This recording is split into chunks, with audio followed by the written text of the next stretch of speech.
கர்த்தருடைய பரிசுநாமத்திற்கு மகிமை உண்டாவதாக. ஒரு வசன தியானம்.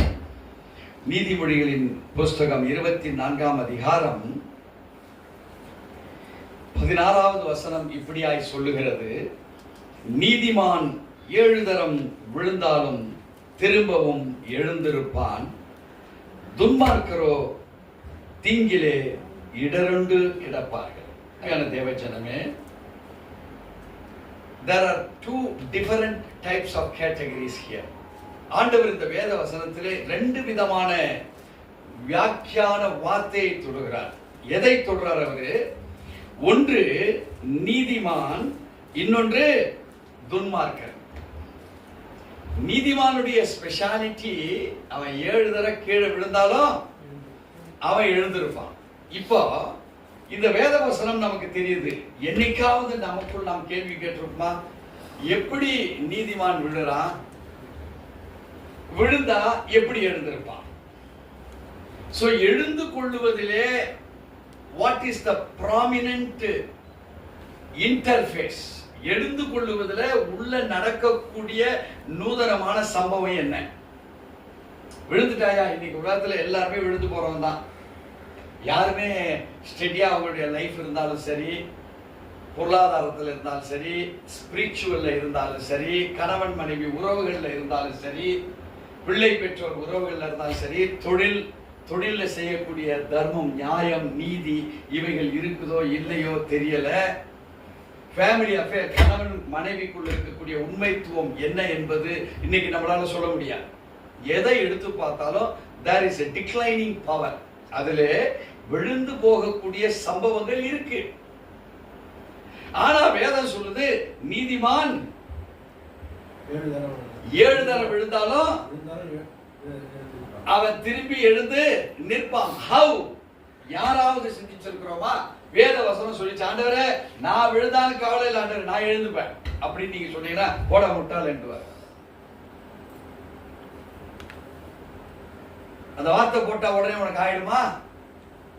அந்த வார்த்தையுடைய சிந்தனை என்னன்னு நீ என்ன யோசனை பண்ணி பாத்தியா அப்படின்னு கேட்பான். இங்க வேதம் நமக்கு என்ன தெளிவுபடுத்துகிறது? இங்க ஸ்காலர்ஸ் இத சொல்றாங்க, the ability to get up is not purely from personal strength. விழுறோம், எந்த ஸ்ட்ரென்த்ல விழுந்தோம்? நம்முடைய பர்சனல் ஸ்ட்ரென்த் சரியில்லை, அதனால விழுந்தோம். எத்தனை பேர் அக்செப்ட் பண்ணிக்க முடியும்?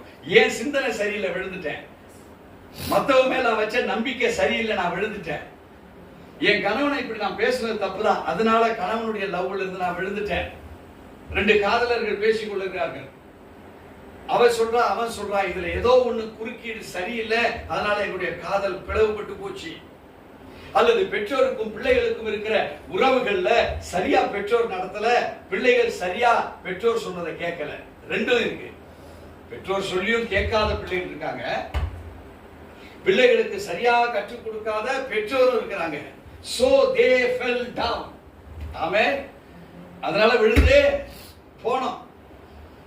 நடைமுறை வாழ்க்கை நமக்கு தெரியுது.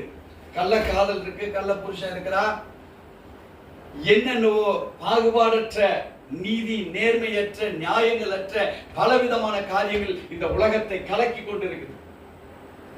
It is poisoning the world. So ரைச்சியஸா இருக்கிறவங்க கூட 100 பேர் இன்னைக்கு ரைச்சியஸ், நாளைக்கு பார்த்தா 99 குறைஞ்சி போச்சு, அப்புறம் பார்த்தா 98 குறைஞ்சிருச்சு, கடைசிக்கு பார்த்தா அந்த ரைச்சியஸ் என்ன செய்யறான்? கீழே விழுந்து விடுகிறான். Then how he will rise from the downfall? அவன் கீழே விழுதலுக்கு உண்டான காரியம் என்ன, காரணம் என்ன, இதை முதலாவது அவன் அறிந்து கொண்டாதான் அவன் எழுந்திருக்கவே முடியும். அல்லேலூயா. வசனம் சிம்பிளா ஒரு வேர்ட்ல பலவிதமான ஆன்சர்ஸ் அடக்கி இருக்கிறதா இந்த வேதம். உலக வார்த்தைகள் பலவிதமான அர்த்தங்களை கொடுக்கலாம். But prosperity in our soul, நம்முடைய ஆத்மாவில நாம் பெறப்படுகிற prosperity நமக்கு இருக்கணும். நீங்க அழுகிற குழந்தைக்கு ஒரு சாக்லேட் கொடுத்தா அழுக நின்னுடுது, ஒரு ஐஸ்கிரீம் கொடுத்தா நின்னுடுது. ஆனா ஆத்மாவை, தோய்ந்து போன ஆத்மாவை, விழுந்து போன ஆத்மாவை யாராவது அவ்வளவு ஈஸியா தூக்கி நிறுத்திட முடியுமா? ஒருவேளை அப்படி தூக்கி நிறுத்தினேன்னு ஒரு தனிப்பட்ட மனிதன் சொல்லுவானால், இங்கே வேதத்துடைய இந்த ரகசியம் எப்படிப்பட்ட வார்த்தைகளை சொல்ல தெரியுமா? The ability to get up is not purely from the personal strength. ஒரு தனி மனிதனுடைய அவனுக்கு இருக்கிற மூளையோ அறிவோ ஞானமோ அவைகளை கொண்டு ஒருவனால் எழுந்து கொள்ளவே முடியாது. சோ இவைகள் எந்த கிறிஸ்தவன் தெளிவுற்றவனாய் மாறுகிறானோ, புரியுதுங்களா? நிறைய பேர் என்கிட்ட ஏன் ஜெபத்துக்கு வரீங்க? உங்களால உங்களை எழுப்பிக் கொள்ள முடியல. நீங்க செய்யற அறிக்கை இட் இஸ் நாட் பெர்ஃபெக்ட். எதை எந்த இன்ஸ்ட்ருமெண்ட்டை கொண்டு ஓபன் பண்ணணுமோ, இப்போ 10ஆம் நம்பர் போல்ட்டுக்கு 12வது நம்பர் ஸ்பேனர் ஸ்ட்ராங்கான ஸ்பேனர், ஆனா 10ஆம் நம்பர் போல்ட்டுக்கு அது திரும்பாது. ஏன்னா இட் டசன்ட் சூட் இட். அதற்கு தேவை மெலிசா இருந்தா கூட பரவாயில்ல, 10ஆம் நம்பர் ஸ்பேனர் தான் தட்டுற இடத்துல தட்டினா திறந்துடும். சோ தேவனுடைய எதிர்பார்ப்பு என்ன? இங்கே வேதம் சொல்லுகிறது, but through the Lord's restoration. ஒருவன் எழுந்து கொள்ளுவது எங்க இருக்குன்னா, தேவன் உன்னை நீதிமானாய் காண்கின்ற அனுபவத்துக்குள்ள நாம் அந்த சர்க்கிள் இருந்தா, பிசாசின் தந்திரங்களினாலே நாம் ஏமாந்து இருக்கிற நேரத்தில் கீழே விழுவோமானால், it is only the God restores from the downfall to the original position. இப்போ தேவன் தான் என்ன தூக்கி விடுகிறாருங்கிற ஒரு நினைப்பு உனக்குள்ள வந்துருச்சு. அப்படியே வாழுற உன் வாழ்க்கை வெற்றி பெற்றுமா? அப்பவும் பெறாது. ஏன்னா தூக்கி நின்னவன் இப்ப ஸ்பிரிட் ஆஃப் ஈவில் பார்க்கறான். என்ன செய்வான்? மறுபடியுமாக உன்ன அவன் ஒருத்தனா உங்களை சாட்சியவன் 4 பேரா வருவான். மறுபடியும் விடுற, மறுபடியும் காட்ஸ் ரெஸ்டோர்ஸ் யூ. மறுபடியும் 4 பேரா வந்தவன் 16 பேரா வருவான். சோ தேவ ஜனமே, அப்போ இந்த வேத வாக்கியம் என்ன சொல்லுகிறது? நீதிமான் 7 தரம் விழுந்தாலும் திரும்பவும் எழுந்திருப்பான், துன்மார்க்கரோ தீங்கிலே இடருண்டு கிடப்பார்கள். எப்ப துன்மார்க்கர் உங்ககிட்ட வராம உனக்கு இடரல் கொடுக்காம டோட்டலா அவன் கீழே விழுந்தவனா அவன் மாறுவான். அப்பதான் நீங்க நிக்க முடியும் இல்லையா? கரெக்டுங்களா? சோ அவன் எழும்ப எழும்ப உங்களுக்கு ஆபத்து இருந்துகிட்டு தான் இருக்கும்.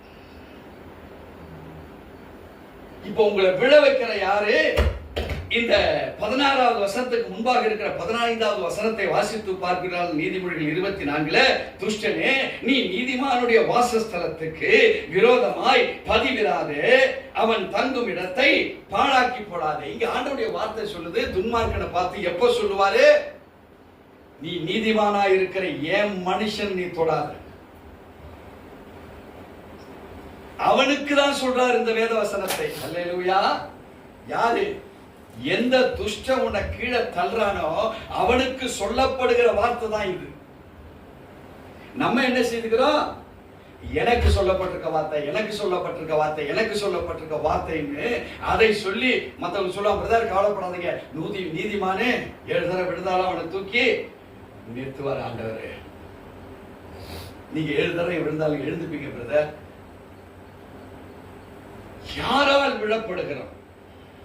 அதுதான் ஆண்டவர் அந்த துஷ்டனிடத்தில் பேசுகிறார். டேய் தம்பி, துஷ்டனே நீ நீதிமானுடைய வாசஸ்தலத்துக்கு விரோதமாய் பதிவிராத. Don't plan against the righteous person. யார் அவன் தெரியுமா?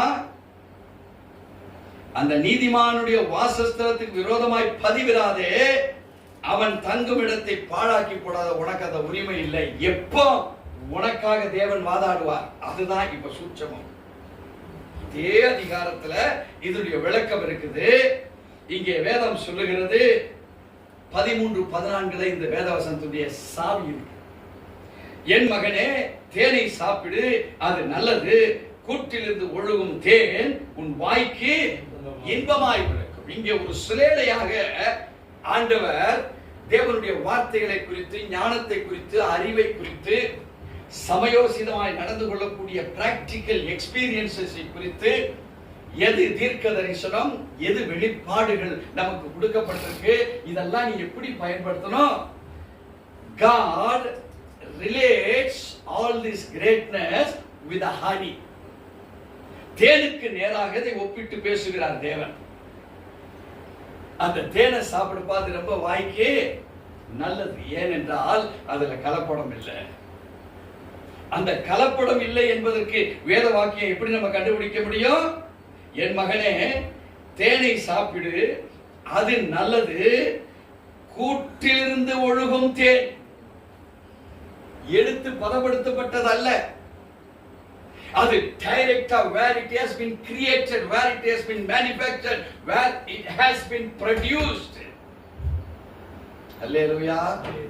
So நாம் வேதத்தை வாசிக்கிற போது from where it has been produced, manufactured, from where it has been created என்பதை நீ அறிந்து கொள்ளுவாயானால், ஆண்டவர் சொல்லுகிறார், அந்த அறிந்து கொள்ளுதல் எங்க இருந்து வரும்? 14th வசனத்துல அந்த வைராக்கியம் அங்கே கூட்டப்பட்டிருக்கு. எது? அப்படியே ஞானத்தை அறிந்து கொள்ளுவது உன் ஆத்மாவுக்கு இன்பமாயிருக்கும். இந்த நாவுக்கு சுவை கொடுக்கக்கூடியது கூட்டிலிருந்து டைரக்டா வரக்கூடியதுதான். அதுல எந்த விதமான கலப்படம், நாட் ஈவன் டைம் ஃபேக்டர். கூட்டுல இருந்து ஒழிவுக்கினே இருக்குமா? எதை எவ்வளவு டிஸ்டர்ப் பண்ணி எத்தனை கூடுகளை குத்தி விட்டுருக்கியோ அதுல தான் வரும் அந்த தேன். அதுக்கு மேல அது வராது. மிச்சதெல்லாம் ஃபுல் டைட் பேக்ல. சோ வேதத்தை ஆராய்வாயானால் till what extent you have moved, அந்த எக்ஸ்டென்ஷனுக்குள்ள மூமெண்ட்ல உள்ள ஒரு தேன் தான் கூட்டிலிருந்து வருவது போல நீ வேதத்தை எதை வரைக்கும் ஆராய்ந்திருக்கிறாயோ. எத்தனை பேருக்கு விளங்குது? If you are not yet attained the depth, நீங்க நுனிப்புள் மேஞ்ச அந்த விவகாரத்துல தான் ஓ ஞானம் இருக்கும். அந்த அளவு தான் நீ தேனை ருசிச்சிருப்ப. இங்கே அந்த தேன் கூட்டையும் அப்படியே ஞானத்தை அறிந்து கொள்வது உன் ஆத்மாவுக்கு இன்பமாயிருக்கும். அதை பெற்றுக்கொண்டால் அது முடிவில் உதவும். உன் நம்பிக்கை வீண் போகாது. எந்த நம்பிக்கை?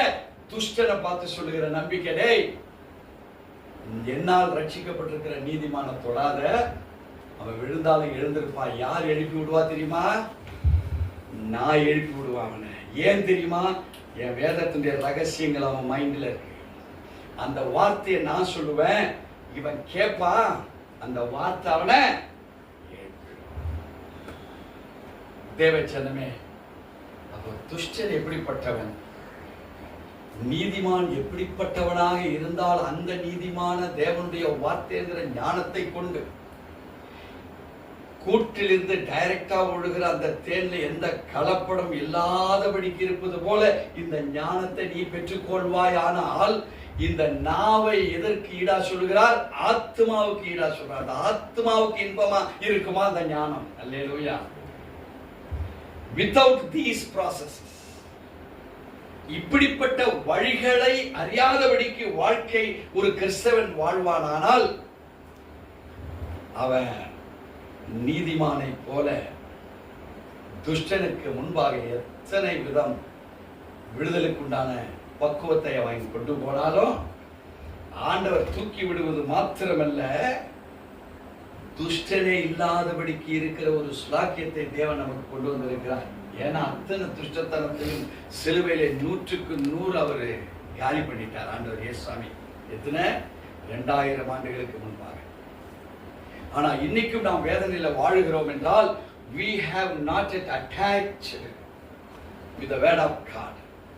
இதுல அட்டாச்சா இருக்கிற வரைக்கும் தான். லூசான ஒரு பெல்ட்டை போட்டுட்டு என் இடுப்புல பெல்ட் என்ன டைட்டா பிடிச்சிருக்கு நான் சொல்ல முடியுமா? லூசான ஒரு ஷர்ட்டை போட்டு எனக்கு தகுந்த ஷர்ட் இதுதான் நம்ம சொன்னோம்னா நம்மளை போல ஒரு பைத்தியக்காரர் எதுவுமே இல்லை. சோ வேதம் உன்னோடு கூட எவ்வளவாய் இணைக்கப்பட்டிருக்கு, இசைவாய் கட்டப்பட்டிருக்கு என்பதை உணர்ந்து நீ இருப்பாயானால் தேவன் நம்முடைய சகல வாழ்க்கையையும் அவர் பொறுப்பெடுக்கிறவராய் இருக்கிறார். It is not our own strength after falling that we can rise up. No, that God restores us. அவரே நம்மை விடுதலை தூக்கி விடுகிறார். எதை போன்று? அந்த தேன் கூட்டிருந்த டைரக்டா ருசிக்கிற நாவை போல தேவனுடைய ஞானத்தை பெற்றிருக்கிற ஆத்மா இருக்குமானால் உன்னை எவன் தட்டாலும் சரி தூக்குறவர் அவர். இதை விசுவாசத்தோட நடந்து பாருங்க. உங்க வாழ்க்கையில வார்த்தை பேச ஆரம்பிக்கும். அல்லேலூயா. இது இல்லைன்னா மற்றவங்க குறை சொல்ற வேலையில இருப்போம். துஷ்டம் பண்ற வேலையை நீ நானும் செய்துட்டு போன்றார் ஆண்டவர். இந்த தேனாகிய அந்த ஞானத்தை நீ உன் ஆத்மாவுக்கு if you don't supply, if you don't consume, அதை எடுத்துக் கொள்ளாமல் இருப்பாயானால் உன் வாய் துஷ்டன் பேசுகிறதை பேசும், துஷ்டன் செயல்படுகிறதை அது செயல்படுத்தும். உன்னை கொண்டு மாட்டிட்டு இருக்கிறீங்களா? இன்னைக்கு மனம் திரும்புதலுக்கு ஒப்பு கொடுங்க. ஆண்டவரே, நான் அந்த துஷ்ட செயல் நான் இருக்க போறதில்லப்பா, என்னால ஒரு நீதிமான் விழுந்தான்னு இருக்க கூடாது. இன்னைக்கு பல கிறிஸ்தவர்கள் நீதிமான்களுடைய வேஷத்தில் இருக்கிறோம். ஆனா யார் நாம? அப்படி இருந்தா யார் நாம? நம்ம துஷ்டன். சோ அதுல இருந்து வருவதற்கும் சேர்த்துதான் இந்த வசனம் ஒரே வார்த்தையில பலவிதமான ஸ்ட்ராட்டஜியை நமக்கு கற்றுக் கொடுக்கிறது. அல்லேலூயா. எத்தனை பேர் விசுவாசிக்கிறீங்க? கர்த்தர் இந்த வார்த்தையை கொண்டு நம்மை ஆசீர்வதிப்பாராக. ஆமென்.